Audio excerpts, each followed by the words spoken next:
Señor, yo te doy gracias por este pueblo que se reúne hoy en tu presencia. Gracias porque este salón hoy se convierte en tu casa. Y hoy te pedimos, Señor, que tu Espíritu Santo nos enseñe. Hoy como iglesia nos detenemos, Señor, a escuchar sus designios, a escuchar sus palabras. Y es por eso pido, Dios, que me quites de en medio, Dios, y que me ayudes a sembrar en mis hermanos la palabra, Señor, que usted ya me dio. Ayúdeme a ser un buen campesino hoy, Señor. Ayúdeme a ser un buen sembrador hoy. Que yo pueda, Señor, tomar la preciosa y bendita palabra, que es la semilla que germina fruto para siempre, y plantarla de manera correcta en mis hermanos que están aquí y todos aquellos que están en casa.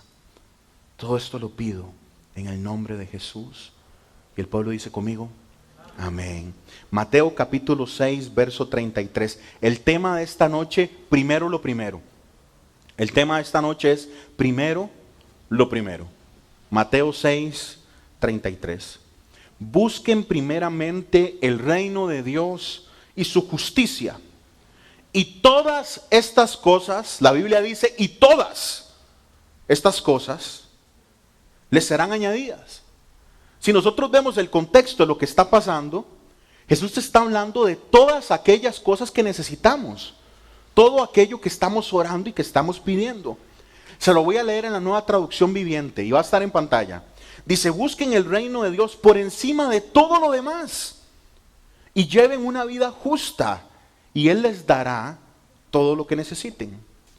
La traducción lenguaje actual dice, lo más importante es que reconozcan a Dios como único Rey y que hagan lo que Él les pide.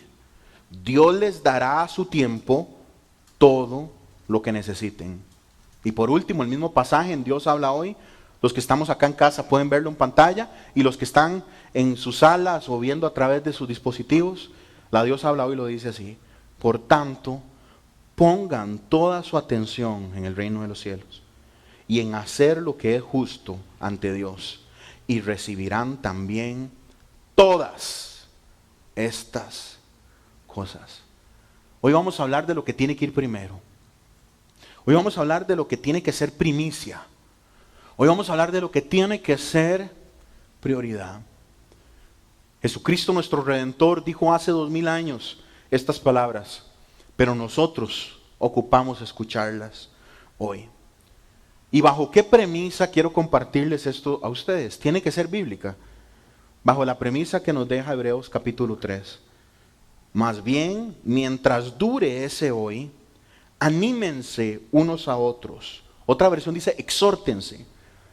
A veces la gente cree que exhortar es regañar nada más. Pero no, exhórtense unos a otros, motívense unos a otros, para que ninguno de ustedes se endurezca por el engaño del pecado. El escritor de Hebreos nos dice, ustedes tienen que estarse recordando esto todos los días. Ustedes tienen que constantemente estar repitiéndose esto unos a otros. Tienen que estar recordando ciertas verdades porque las olvidamos, porque el mundo es complejo, porque el pecado es tan grande y nosotros somos tan débiles que ocupamos estar recordando esto de manera constante. ¿Qué tenemos que estarnos recordando? Que vivir es difícil y que solo lo podemos hacer de manera correcta si lo hacemos de la forma en la que Dios quiere que lo hagamos. La exhortación que hoy Dios nos hace como personas y como iglesia, la exhortación que Dios nos pide hoy a nosotros, es que busquemos primero el reino de Dios y su justicia y todo lo demás será añadido. Que usted busque primero el reino de Dios y lo segundo, el Señor lo sumará o multiplicará. Jesús le está enseñando en el capítulo 5, 6 y 7 de Mateo lo que usted y yo conocemos como el Sermón del Monte. Y él lo que está es invitándonos a que entendamos qué significa ser cristiano. Lo que Jesús nos está dando es las bases de lo que tiene que ser un creyente y las expectativas que él tiene con un hijo o con una hija de Dios. Y lo que Jesús nos está diciendo en esta sección del Sermón del Monte es: no se preocupen. Jesús lo que está diciendo es: sin preocuparse es como hay que vivir. Es lo que está diciendo Jesús. Lo escuchamos de Timón y Pumba primero, supuestamente, ¿verdad? Las películas, pero el original, el verdadero, es Jesús. En estos pasajes es un legítimo Hakuna Matata: no se pongan ansiosos, no se preocupen. Esa palabra, ansiedad o preocupación, se puede traducir de manera positiva como cuidado. O sea, que yo cuido mi casa, o sea, que yo cuido a mis hermanos, que yo cuido a mis amigos, a la gente que yo decido amar. A mí no me interesa lo que me diga alguien en mi oído, yo decido amarlo. Yo decido cuidar mi casa, ¿qué importa lo que pase? Si hay un ruido en la noche, yo salgo a ver, como el varón de la casa, a ver qué es lo que sucedió. Pero aquí hay una forma de traducir la palabra como cuido, como protección, como cuidado. Pero la forma en la que también podemos traducir esta palabra es como preocupación que nos lleva a estar ansiosos de manera pecaminosa. Iglesia que está hoy acá y la iglesia que está escuchándome a través de nuestros medios, las preocupaciones legítimas, las verdaderas, tienen una particular capacidad de transformarse, de mutar. Nuestras preocupaciones reales y verdaderas se pueden convertir muy fácilmente en ansiedades repletas de pecado, en ansiedades llenas de pecado. La mejor forma en la que podríamos definir qué es estar ansioso es tener una mente dividida. La mejor forma de describirlo, digamos, en palabras y que nos quede a nosotros visualmente, qué significa ser ansioso, es tener una mente dividida. Es como tener un pensamiento que me jala en una dirección, pero otro que me jala en la opuesta. Es estar yo viviendo algo que me empuja hacia una decisión, pero hay otra que me jala hacia otra. Estar ansioso es vivir en medio de una tensión que nos estira para un lado, que nos tira para otro, que hoy estamos con esperanza y con confianza, pero el otro día nos levantamos como que si preparándonos para absolutamente lo peor.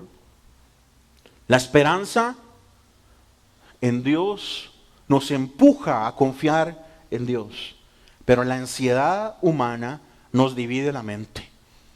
Nos pone inestables, nos da incapacidad de sabiduría, nos da incapacidad de reaccionar en el tiempo correcto, nos da la incapacidad de movernos prudentemente, porque tenemos nuestra mente en dos cosas, o más inclusive, pero tenemos nuestra mente dividida, seccionada, y no hay nada más peligroso para una persona que no saber quién es. No hay nada más peligroso para alguien, digamos, alguien que dirige una casa, alguien que lidera una casa, una señora que lidera una casa, una abuelita que guía una casa, un papá que guía una casa, que esté caminando en terreno no firme, porque hace que todo lo demás tambalee. Y lo mismo en nosotros como personas, como individuos. Estar ansioso es tener una mente dividida, pero todo el que sigue a Jesús, todo el que ha puesto su confianza en Jesús, no vive en preocupación. El que tiene a Cristo como Señor, tiene la capacidad de vivir libre de preocupaciones. Quiero que entendamos, iglesia, de que esto no es una sugerencia de nuestro Señor, esto es un mandamiento. Dejen de preocuparse. Hay que poner atención en la forma en la que está escrito, gramaticalmente, en la forma en la que fue dicha originalmente. No es, no se preocupen.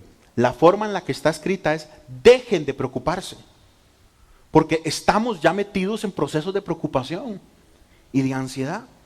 Y entonces Jesús lo que está es dando un mandamiento que prohíbe que entremos en un estado de preocupación. Y yo creo que es difícil decir no si no tenemos una mejor opción al que decirle sí. Algunos recordarán el programa que daban en las escuelas contra las drogas que se llamaba DARE. ¿Recuerdan? Yo no sé si era en 5º grado que se lo daban a uno, y entonces, o 6º grado de la escuela, Pero siempre llegaban a contarle unos testimonios, o llegaban también policías, creo que estaba a cargo de la policía, ese programa. Y entonces lo primero que trataban de sembrar en nosotros con ese programa era que las drogas puede ser un camino, pero lo mejor es otro. Cuando una persona camina en ansiedad, es muy difícil que deje su ansiedad si no tiene algo mejor a que aferrarse. Eso significa que para una persona ansiosa, para una persona que perdió la paz, la mejor opción que hay a su haber, la mejor herramienta que tiene en su cajita de herramientas de su vida, en su alma, la mejor opción que tiene es preocuparse y llenarse de estrés. Porque no hay algo mejor a qué aferrarse.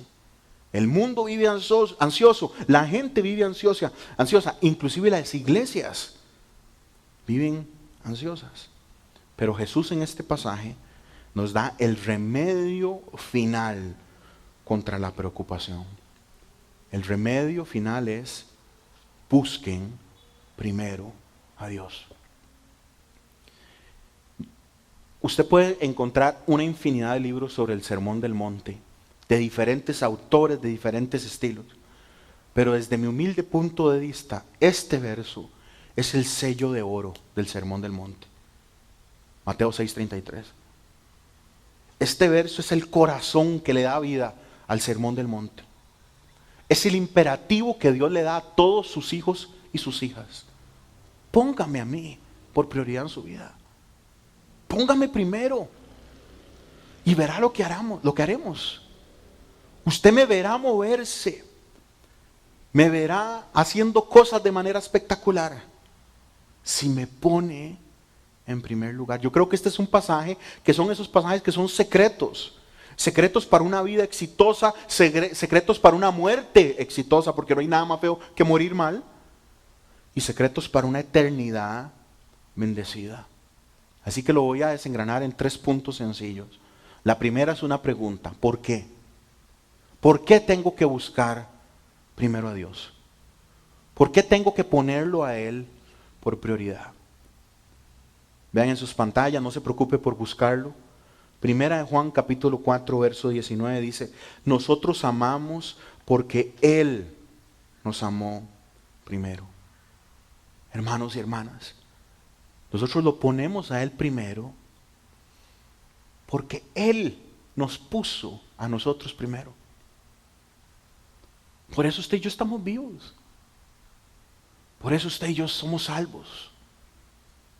Porque Jesús y el Padre nos pusieron por primero en esta relación de amor. Romanos 8:29 dice: porque a los que Dios conoció de antemano, también los predestinó para ser transformados según la imagen de su Hijo, para que Él sea el primogénito. Otra versión dicen: para que Él sea el primero, para que Él sea la primicia entre muchos hermanos. Él es el primogénito, Él es el primer nacido de muchos hermanos. Entiéndalo así, hermanos. Nosotros podemos llamarnos hijos e hijas de Dios porque Dios envió primero a su Hijo a morir por nosotros. ¿Por qué lo ponemos primero? Porque Él ya decidió amarnos. Es primero en nuestro rango de tiempo. Es primero en nuestra cronología, porque nosotros tenemos 15 años, 35 años, 40 años, 50 años de vida, y nosotros no precedemos a Dios, lógicamente. Pero lo ponemos nosotros primero en nuestra línea de tiempo, porque en la línea de tiempo general de todo el universo, Dios decidió amarnos a nosotros primero. Tanto es así que antes que el Padre, el Espíritu y el Hijo se pusieran de acuerdo para hacer la luz, nos pensaron. Antes de que el Padre empezara a formar con sus palabras el universo, Él nos conocía por nombre. Sabía exactamente este día.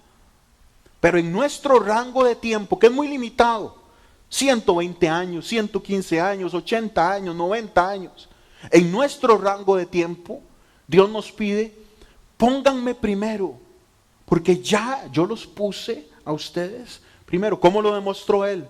Enviando a Jesús a morir por nosotros. Entonces la primera pregunta es: ¿por qué? ¿Por qué lo pongo primero? Porque Él me amó primero.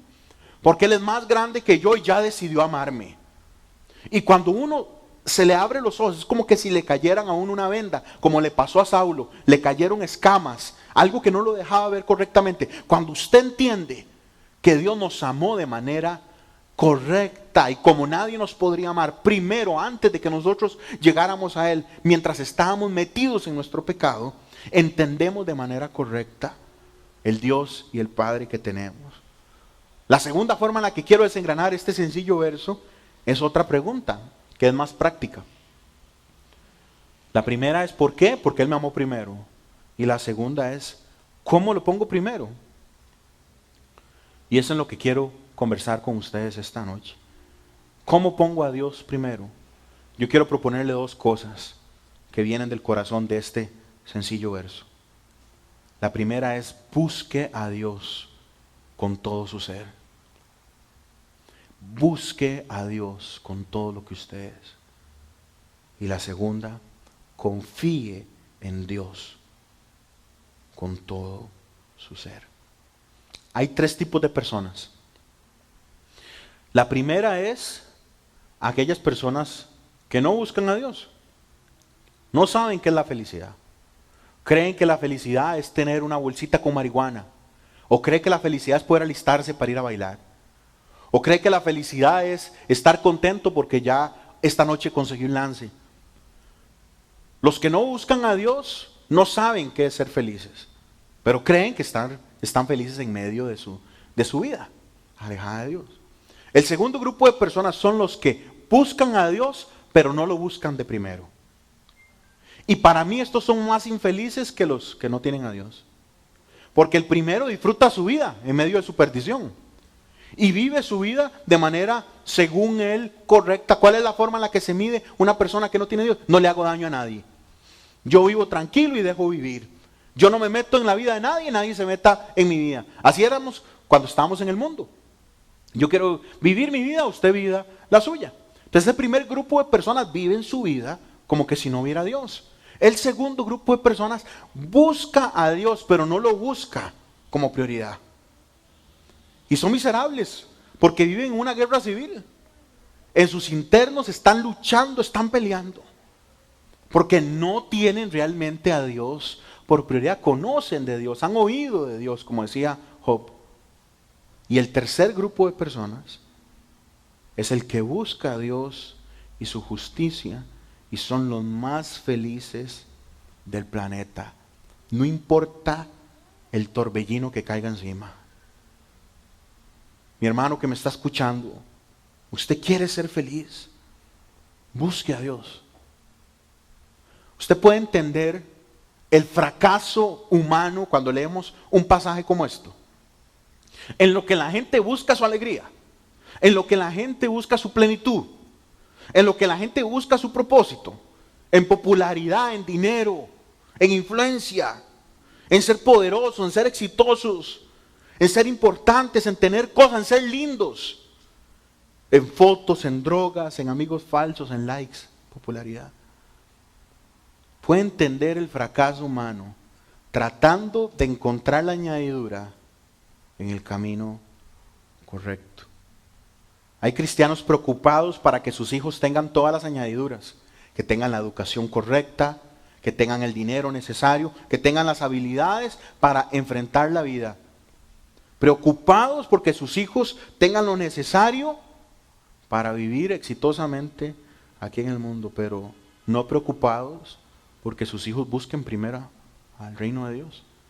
Esta semana arrancamos un programa con CCI Kids, todos los que estamos conectados, sobre el altar familiar diario, pero trabajándolo desde el punto de vista del concepto que Dios le dio a mi esposa de mi casa y yo serviremos al Señor.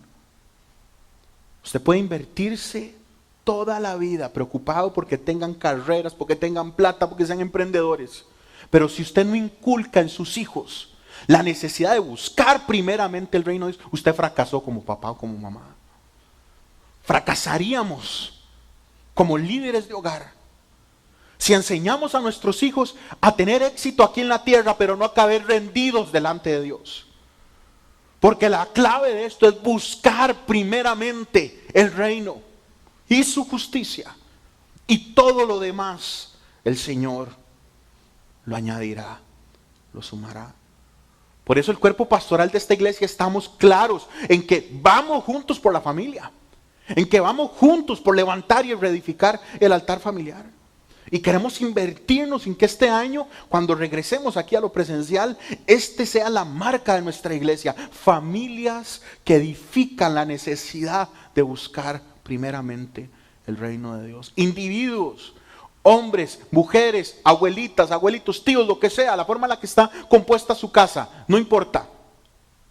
Que busquen primeramente el reino de Dios.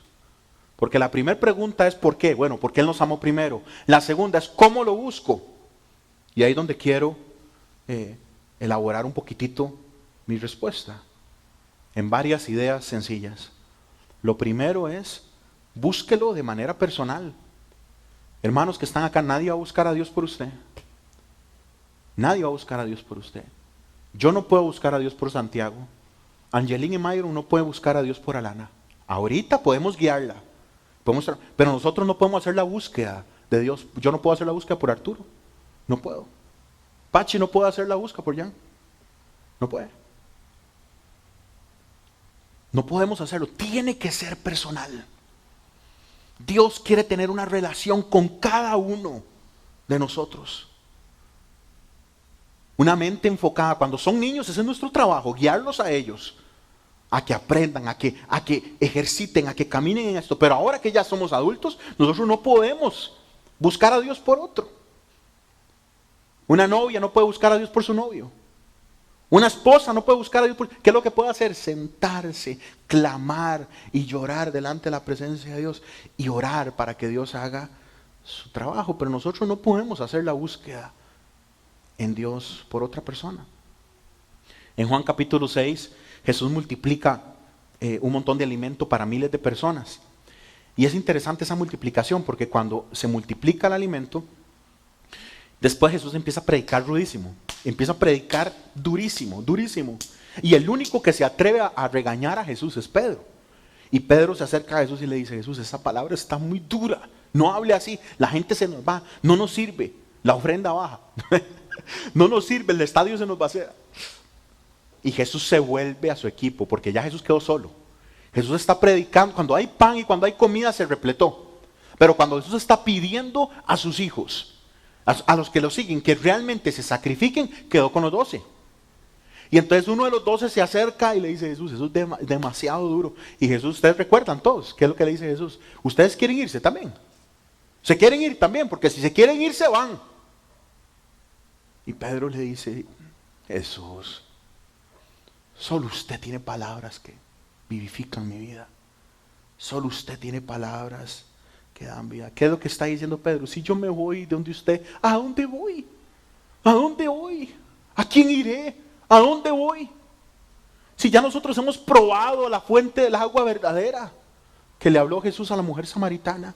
Si ya hemos bebido de la fuente inagotable de la vida en la presencia de Dios. Si nos vamos, ¿a dónde? ¿A dónde? ¿Dónde iremos? La búsqueda es personal. Segundo, la búsqueda es continua. Porque dice: busquen primeramente el reino de Dios en castellano.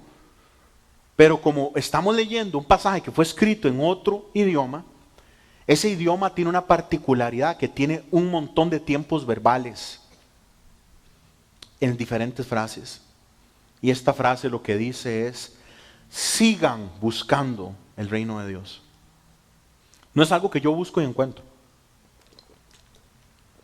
No son las llaves del carro que se me perdieron y que empiezo como loco a buscarlos y ya las encontré. No, la invitación del Señor es: sigan buscando el reino de Dios primero.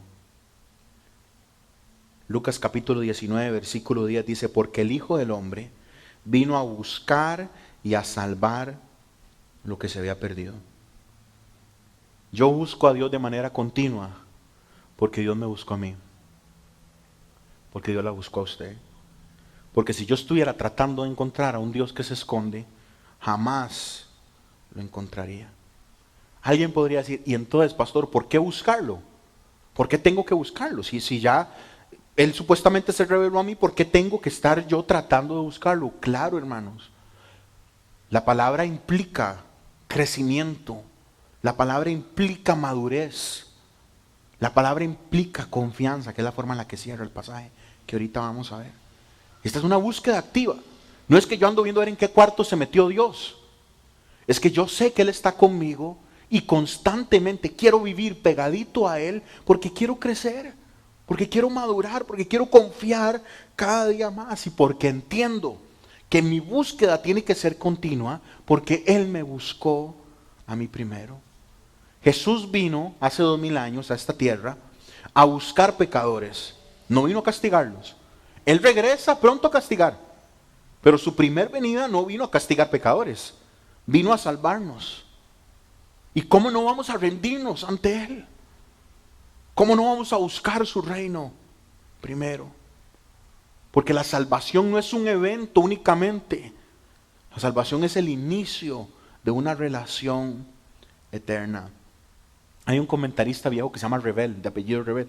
Dice Revel de que en los monasterios benedictinos de la Edad Media, cuando llegaba un nuevo convertido, o sea, alguien tocaba la puerta y decía, quiero ser fraile, quiero ser monje, se le aceptaba, se le pasaba todo un proceso para ver si esa persona no estaba huyendo, digamos, de la ley, o estaba viendo a ver cómo escampaba un ratico, pero dice que pasaba un proceso hasta que después se le daba un hábito a ese hombre que llegaba al monasterio.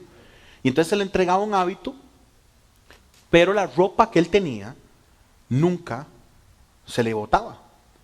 Y entonces en el closet de él se le guindaba el hábito y se le guindaba la ropa con la que él llegó, la ropa normal con la que él llegó. Todas las mañanas el monje tenía que decidir si se ponía el hábito o si se ponía la ropa con la cual llegó. Usted y yo todas las mañanas tenemos que de manera decidida, enfocada, volver a ver a nuestro Dios. Lo buscamos de manera personal y lo buscamos de manera continua. ¿Cómo buscamos a Dios? Lo buscamos de manera personal, de manera continua y como prioridad. Pónganme en atención, hermanos. Jesús no está haciendo una lista de las cosas que hay que hacer. Jesús nunca hizo eso. Eso lo hicimos las iglesias y los cristianos. Jesús nunca está diciendo, ustedes vean, van a la iglesia primero, y luego de la iglesia ustedes la familia, y luego de la familia ustedes el trabajo, y luego del trabajo la U, el cole, su preparación. Jesús no está haciendo listas. No le interesa para nada la lista. Jesús no está viendo a ver cómo Él acomoda las cosas que supuestamente son importantes para mí. Jesús lo que está diciendo es, Dios tiene que ser lo más importante en su vida. Jesús lo que está diciendo es que usted tiene que tenerlo por prioridad a Él. Su compromiso con Dios debe gobernar todas las áreas de su vida. Lo busco a Él primero y luego soy papá. Lo busco a Él primero y soy jefe. Lo busco a Él primero y soy pastor y soy amigo y soy todo lo que me toca hacer. Pero la forma en la que decido comprometerme delante de Dios influencia todas las áreas de mi vida. Pero la prioridad de mi ser tiene que ser buscar primero a Dios. Es más, vamos a Lucas 9. Lucas capítulo 9, para que recordemos cuando Jesús le invita a unos muchachos a que lo sigan. 9, para ver qué pasaje era. 9. Sí, exactamente, 9:57. Yendo ellos, uno le dijo en el camino, perdón Marco, esto no se lo di porque me lo acabo. Yendo ellos, uno le dijo en el camino, Señor, te seguiré a donde quiera que vayas. Y le dijo Jesús, las zorras tienen guaridas y las aves de los cielos nidos, mas el Hijo del Hombre no tiene donde recostar la cabeza. Y dijo a otro, sígueme. Él le dijo, Señor, déjame que primero, ojo a ese detalle, déjame que primero vaya y entierre a mi padre. Y Jesús le dijo, deja que los muertos entierren a sus muertos y tú ve y anuncia el reino de Dios.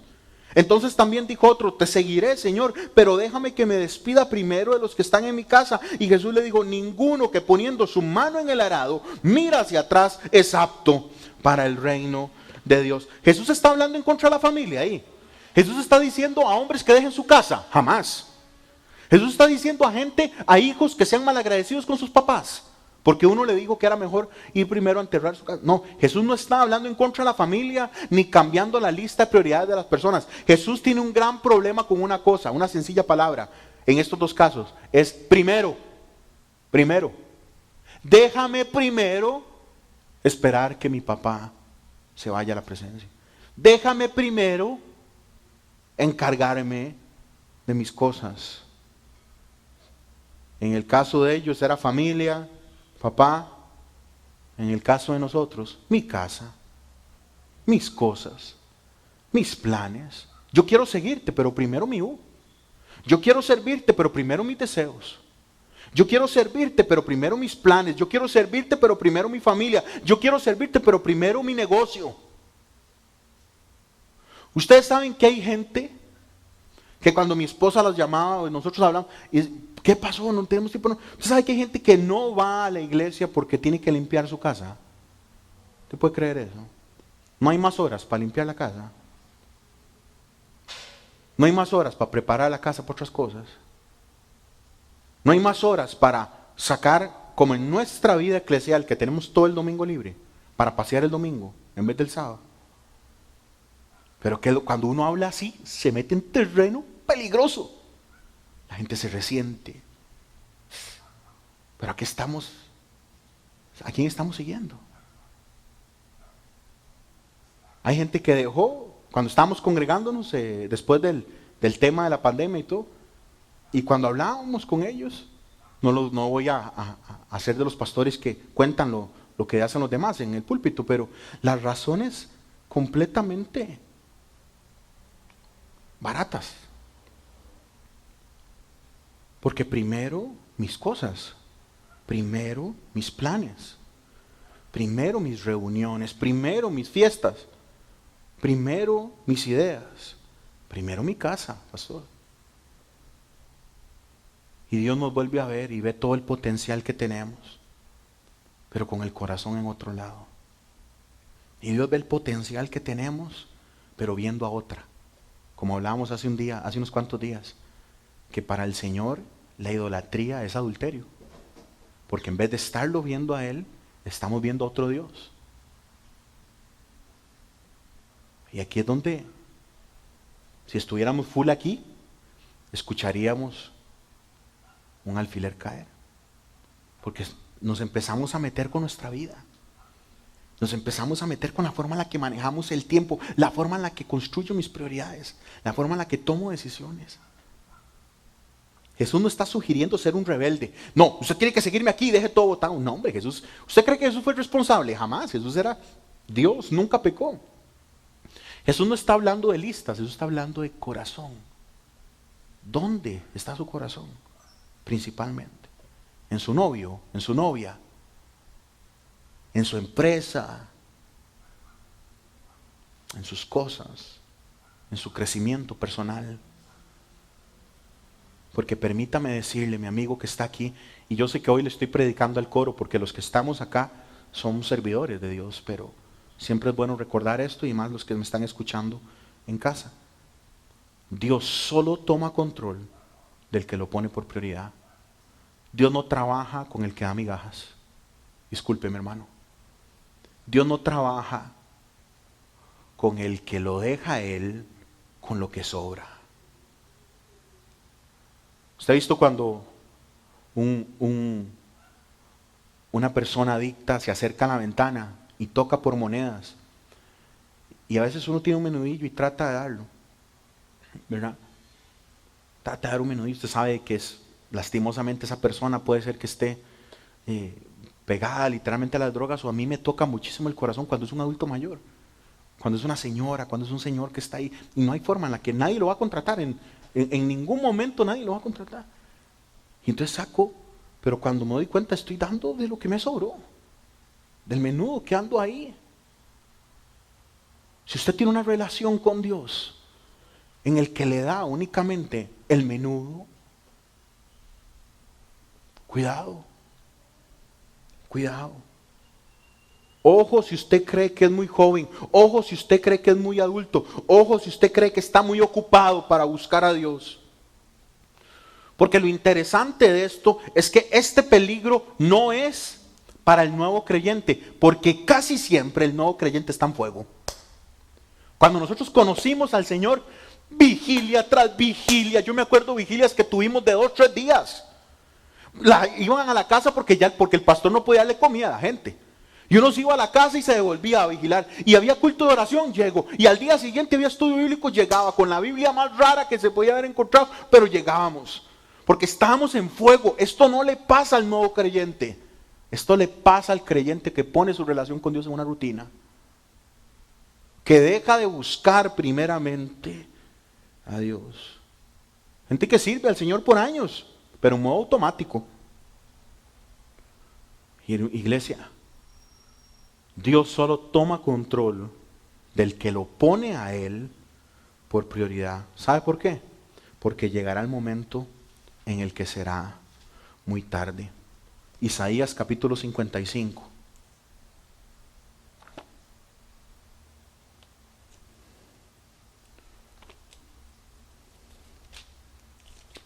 Isaías capítulo 55, versículo 6. Famoso pasaje. Busquen a Jehová mientras Él pueda ser hallado. Llámenle en tanto que esté cercano. Deje el impío su camino y el hombre inicuo sus pensamientos.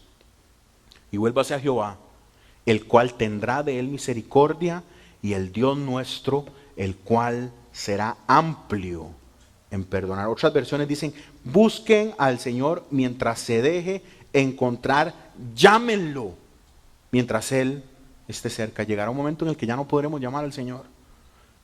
Y ustedes recordarán aquel rico en el infierno. No es el infierno, es Hades. Ya hemos hablado de eso, pero para que lo entendamos. Y el rico está preocupado porque sus hermanos no lleguen a ese lugar.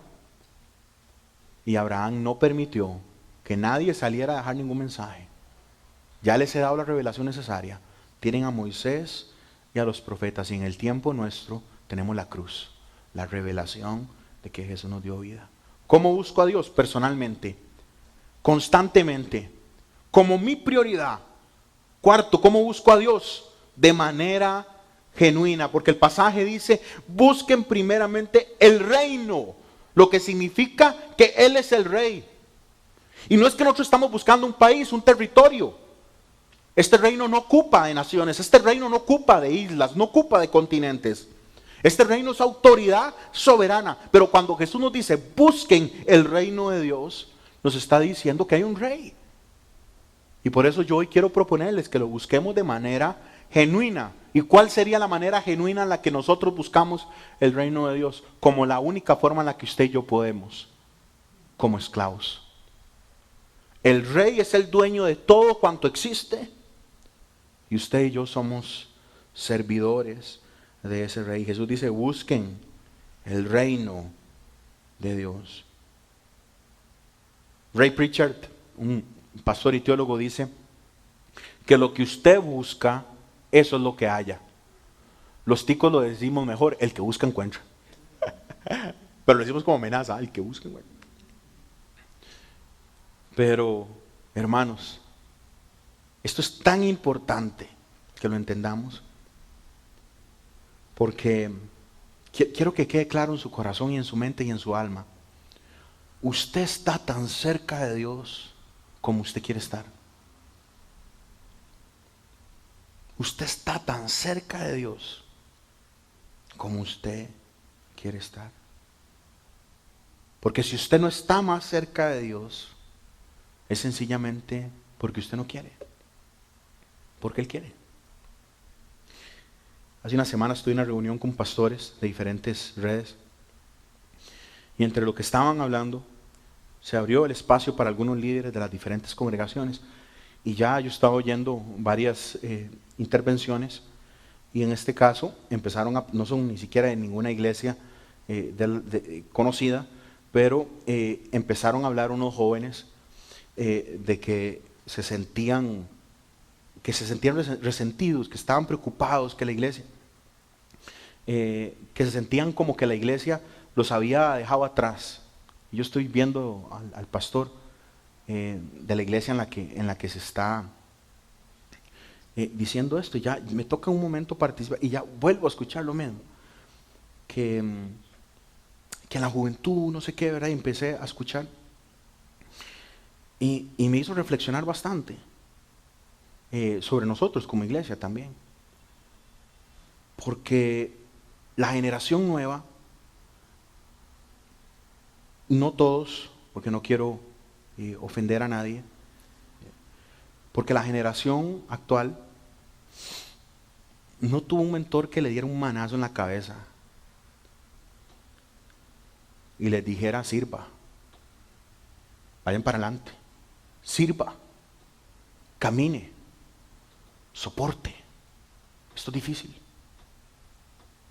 aguante, infle el pecho y firme. Ustedes saben que mi mamá es de San Carlos, y cuando yo iba a visitar a mis primos, todos ellos sabían montar y sabían hacer, y yo era el polito que no sabía hacer nada. Y cuando una vez me caigo en un barrial en medio de una lechería que tenía mi abuelo, y se levanta mi tío que hacía botes a mano de palo, eso es varón, ¿verdad? Se levanta y me dice: póngase macizo, papá, póngase macizo. Su vida de oración es tan fuerte como usted quiere que sea. Su pasión por Dios es tan fuerte como usted quiere que esa pasión sea. Porque si usted busca justicia con hambre y sed, Él la satisface. Usted se puede quedar quejando de lo que le dieron o no le dieron. Gracias a Dios, nuestra iglesia lucha por ser diferente. Pero la juventud no me refiero a los cristianos, sino la juventud normalmente lo que está pidiendo es que todo se le dé simplemente porque respira. Pero nosotros ocupamos escuchar que esto es difícil, que esto es rudo, que nos vamos a desanimar, que nos vamos a tambalear, que nos vamos a lastimar, y que tenemos que levantarnos y seguir. Jeremías 29:13, todo el mundo se recuerda el 11. Pero Jeremías 29:13 dice: me buscarán y me encontrarán cuando me busquen de todo corazón. Perdón que ponga en entredicho, hermanos que están acá, pero Pablo, Ethel, Myron, Chivo, Alvin, Chris, Pachi, cuando nosotros éramos jóvenes, ¿cómo empezamos a ser gente en que los pastores confiaran en nosotros? Porque había que cumplir una función y la hacíamos, sencillamente. Hacía falta algo y nosotros estábamos ahí para ayudar. Porque yo sé el trabajo que hizo Pablo, Pastor Pablo, Chivo y Alvin en el templo bíblico, Chivo en Pavas, en diferentes congregaciones, Myron en Conce, Ethel en su congregación, Cris en su iglesia, Pachi y todos los demás, perdón que no los menciona todo, don José, doña Mila. ¿Cómo es que un joven deja de ser líder de jóvenes? ¿Cómo es que un joven se hace confiable? Cuando veo la necesidad y se tira pista y se tira pista, y los demás dicen: qué muchacho, qué muchacha es confiable, soporta. Caminamos desanimados, hermanos que estamos hoy a cargo de la iglesia. ¿Cuántas veces volvimos a ver atrás y dijimos: Dios mío, pero... ¿Y qué hacíamos? Nuestra mirada fija en Jesús. Perfectos, jamás, ninguno de nosotros perfectos, pero seguros, confiados. Y gracias a Dios yo no lo he escuchado en esta iglesia, pero lo oigo de muchas otras iglesias. Y es que estoy agüevado y no siento, y pasa, y aquello, y lo otro. Actívese, sirva, mirada al frente. Buscamos a Dios personalmente, constantemente, como mi prioridad y de manera genuina. Esta es la forma en la que Dios me hizo, y yo me pongo macizo en mi llamado. Y lo busco y lo encuentro. Y para ir cerrando, buscamos a Dios de manera práctica. Lo busco con mi tiempo.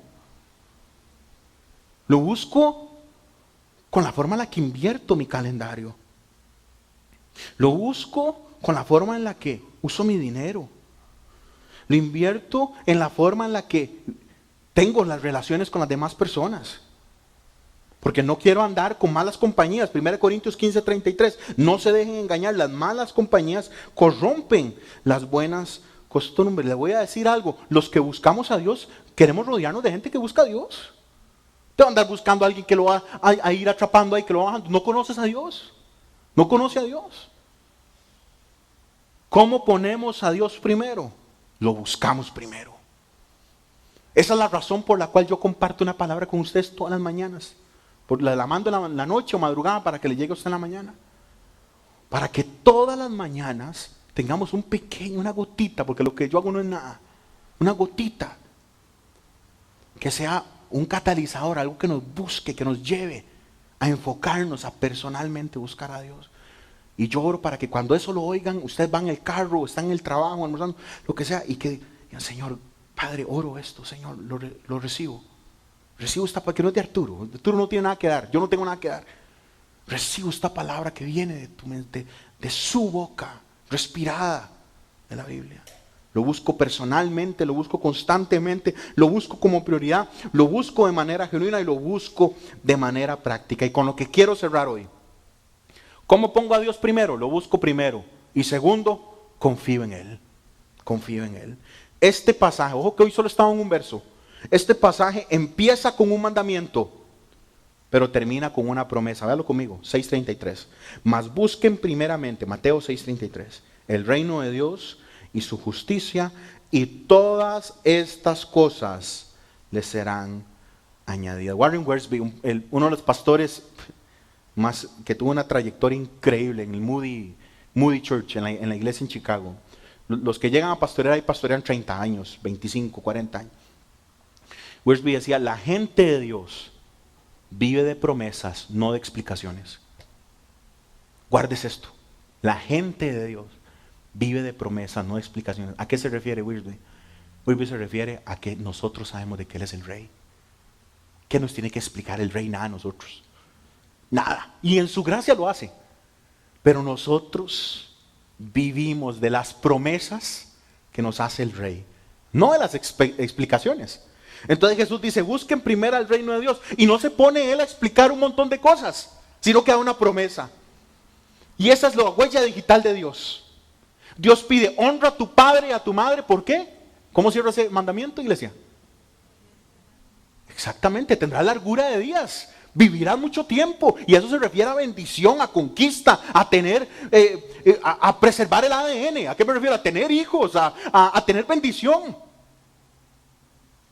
Y entonces Dios dice, pide, y no se pone a explicar por qué lo pide, sino que promete. Esa es la huella digital de Dios. Así que no se preocupen, busquen primeramente el reino de Dios, y todo lo demás será añadido. Dios dice, póngame por primero, y yo me encargo. ¿Cómo confío? O sea, hay una persona que hoy está escuchándonos y es una persona que apenas está llegando al Señor. ¿Cómo confío en Dios? Yo quiero hablarle de dos cosas hoy y que nos va a servir para recapitularnos nosotros como hijos e hijas de Dios que ya tenemos años caminando en Él. ¿Cómo confío en Él? Con mi fe. Con mi fe. Vea lo que dice el verso 31, ese mismo capítulo 6. No se preocupen diciendo qué comeremos, qué beberemos o con qué me vestiré. Los paganos andan tras todas esas cosas. Le voy a decir qué está diciendo Jesús.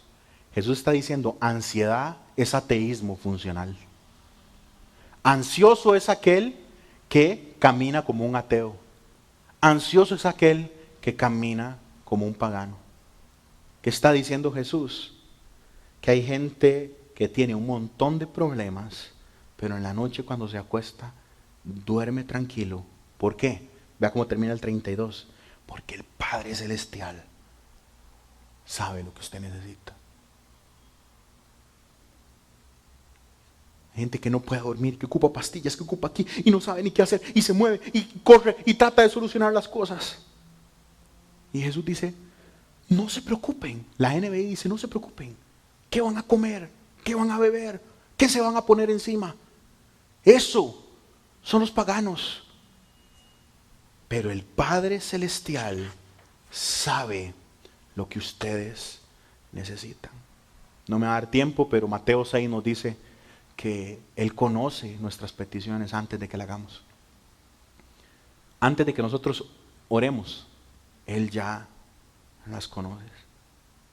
Así que quiero cerrar esta noche. Tal vez Cris me acompaña. Quiero cerrar esta noche, mi hermano, mi hermana, haciéndole 2 preguntitas. ¿Dónde está su fe? ¿Y dónde está su enfoque? Porque la palabra de Dios para su vida hoy es: busquen primeramente el reino de Dios y su justicia, y todas esas cosas les serán añadidas. Vean, hermanos, si usted está enfocado en su necesidad, nunca verá la necesidad cumplirse. Si usted tiene su mirada en lo que le falta, si usted tiene la mirada en su bronca, en la tormenta ahorita que está viviendo, estás perdido, estás perdida. Usted nunca va a encontrar respuesta en su necesidad. Usted solo vence la necesidad cambiando donde está enfocando su mirada. Alce la mirada, iglesia. Infle el pecho y póngase macizo. Alce la mirada y busque a Dios. Búsquelo primero. Busque su justicia, que Él proveerá. Si Dios promete, Él cumple. Dios está más interesado en que usted confíe en Él que en contestar su petición, por Dios santísimo. Dios está más enfocado en que usted confíe en Él, porque es que, hermanos, tengo un año de estar predicando sobre los tiempos finales los martes. Tengo un año, todo un año de estar hablando de los tiempos finales. Y yo espero que usted entienda que los 80, 100 años que vivimos aquí son un suspiro de nuestra eternidad a su lado. Él está más enfocado en formar el carácter que tendremos en el reino venidero acá, ahorita. Porque la vida acá es temporal y pasajera. Somos ciudadanos de otra patria que es eterna. ¿Dónde está su enfoque? Hoy Jesús nos dice que si usted pone a Dios primero, Dios suplirá su necesidad. Esto no es prosperidad. Esto es promesa que Dios va a suplir por su palabra. Así que escuche lo que el Señor le dice hoy. No se preocupe, hija. No se preocupe, hijo. ¿Qué va a haber en su mesa mañana? No se preocupe qué va a tomar mañana. No se preocupe qué va a vestir, cómo va a ser el pago mañana. Los paganos andan tras todas esas cosas, pero el Padre Celestial sabe que ustedes las necesitan. Más bien, busquen primeramente el reino de Dios y su justicia, y todas estas cosas les serán añadidas. ¿Por qué busco a Dios? Porque Él me amó primero. ¿Cómo pongo a Dios en primer lugar? Lo busco primero. Por eso le entrego mi primer minuto, por eso le entrego esta noche, por ejemplo, los sábados. Le entregamos esta noche para arrancar la semana. Nuestra semana arranca un sábado. Buscamos a Dios de manera personal, constantemente, de manera prioritaria, de manera genuina y de manera práctica, con nuestro tiempo, con nuestro dinero y con la gente que andamos. ¿Y cómo confío en Él?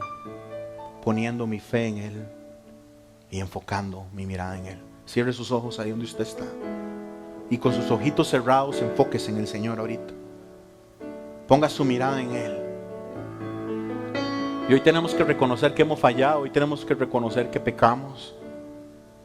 Hoy debemos reconocer que nuestra mirada a veces está en otras cosas, que buscamos primeramente mis cosas, mi agenda, mis necesidades, mi empresa, mis cosas. ¿Y cómo es posible, Señor, que haga el peor negocio de mi vida haciendo eso?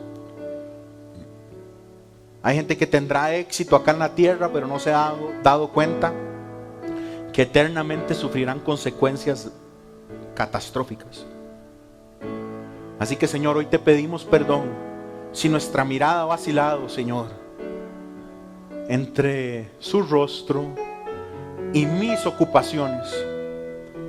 Hay gente que se cree tan ocupada, Dios, que lo dejó a usted de último.